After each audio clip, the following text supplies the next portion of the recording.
Huh? Sorry? Yeah, we will install it. It's a coat. First the back? Yeah, first the back, it's Okay. easier. So, empezamos con ese. ¿Me decís el número? Well, we just have to make sure that they're... If that happens, we'll just put a note next to the section, you know, and place it as close as possible. Esto está bien. ¿Es posibilité en la sala pasarela? The idea of the exhibition, in fact, was initiated by the Montreal Museum of Fine Arts in 2008 when the director met with Jean-Paul Gaultier, Nathalie Bondil, and she wanted to create an exhibition about Gaultier's talent and more a celebration. And Gaultier often refused to have exhibition on his work because he was a bit apprehensive about having an exhibition made about his work that would look like a funeral exhibition. So in fact, this exhibition is created more like a contemporary installation, and it's not a chronological order. It's really the passions and the obsessions of Gaultier through the years, from his childhood to until now. And also, so that's why it's different themes that are very strong in Gaultier's work since the beginning. So it's corsetry, the skin, the different tribes, Paris, London, all of this that is mixed together. And what is interesting is that you can see that, in fact, in Gaultier's work, even if you see pieces from 1971 or pieces from 2000 or 1985, everything is timeless. You can see that his fashion is so avant-garde and so fast-forward because he doesn't follow trends, he initiates them. The idea also behind that was to give access to couture, because haute couture is only showed to the few privileged ones who work in the fashion industry, or even to princesses and actresses, but usually the general public don't have a close access like we have now to haute couture, so there's wonderful pieces that have never been shown to the public.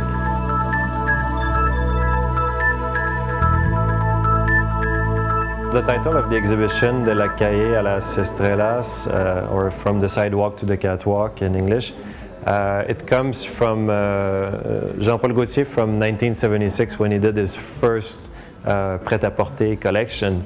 He had no money, obviously, but he really wanted to do fashion, so he decided to take friends, but there were a few models, but he also took everybody was working with him, and even now he still does street casting. Even at one point he placed an ad in the newspaper in Paris inviting street people to come so he could find these different kind of beauties, and he discovered so many different models. So from the sidewalk to the catwalk, that explains also that Jean-Paul Gaultier, rather than being a fashion designer that is inspired directly by fashion, he's more inspired by the street and by, in fact, how people wear things in the street that are not necessarily fashionable, but he will take them and Gaultierize them.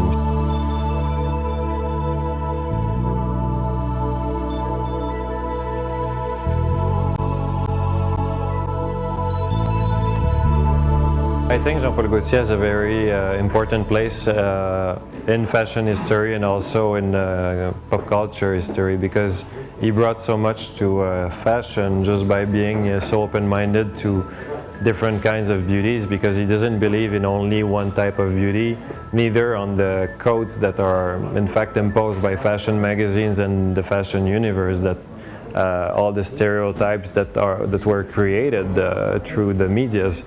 That some different atypical beauties, even if you have a big nose or if you're effeminate, you can be as attractive as any model.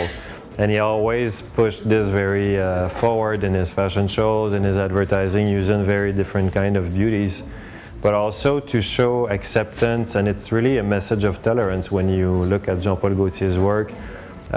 Just take, for example, when he created the skirt for men, it was maybe not well perceived, but in a way it was not about making men look feminine, because when you look at historically, you know, there was the kilt, the samurai wore skirts, you know, skirts, robes, everything, and it was not about being feminine, but in fact it can look very masculine to wear a kilt or to wear a skirt for men.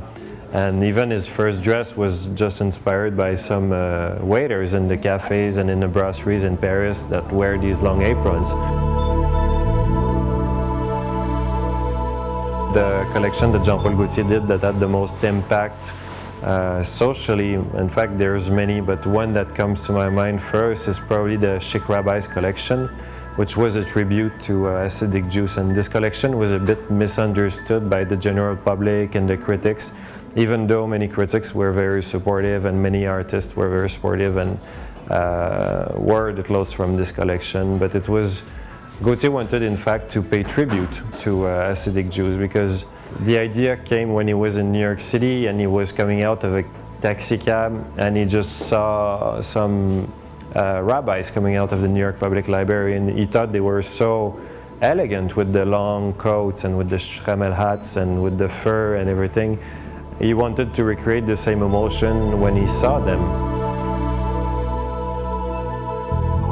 He won't do a collection to laugh at a group of people, because he himself felt as a minority when he was young, and because some kids were making fun of him because they thought he was effeminate and all that. So he understands this side of it. So it's more about opening the eyes of society, and in fact he created a society in which we can dream we would live in, where everybody accepts everyone, whatever your age, skin tone or origins, or even your sexuality, because that's the urban jungle that Gaultier represents on his catwalk.